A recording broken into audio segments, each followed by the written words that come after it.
So Dave and John, I'm just going to give you a few tips, particularly you Dave, for your initial loading up. This little device here is simulating the bars over your car.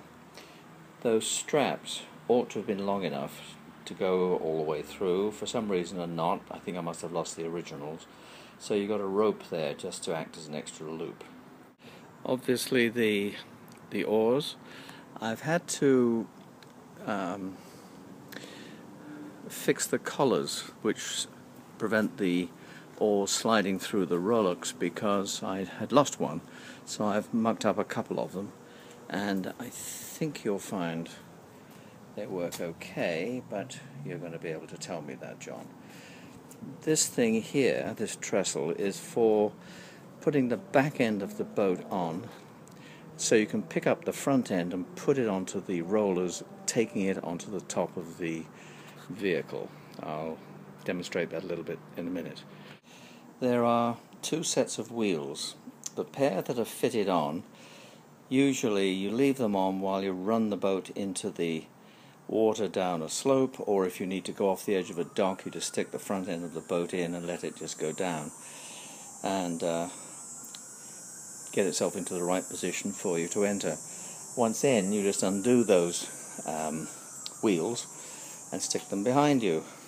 Dave, for transportation, I suggest that you might use them to get the boat up, but after that take them off just to reduce your wind resistance. Now the other pair of wheels here, you can either, when you want to move it, John, from one place to another, put them in place of those middle wheels, or lash it onto the front end.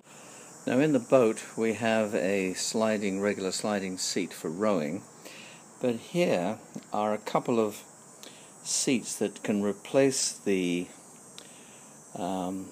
whole sliding seat assembly and pop them in and turn it into a canoe. To be honest, I've never actually done that, but when I had the boat built I thought it was a good idea, so ordered them then. Now here's the boat set up before you put it on top of your vehicle.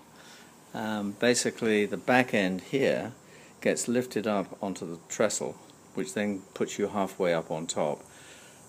One person, or however many you think, well, one or two, you then pick up the front end and lift it up onto the top of the truck. I don't know the angle of the truck that you'll have, but basically I recommend putting a mat on the back of the car so that you don't scrape the paint. Okay, there it is, up on the trestle, and basically then you've got the front end to lift up and put onto the rollers that by then you'll have on top of your car. You can think about it, Dave, but it might be better off with your vehicle, or maybe even Mum's, that you actually have it right down on the sidewalk there, but nonetheless have the trestle sort of halfway down the slope. That way you get the benefit of that height, but you just need to think that through. Okay, another view, and there you go.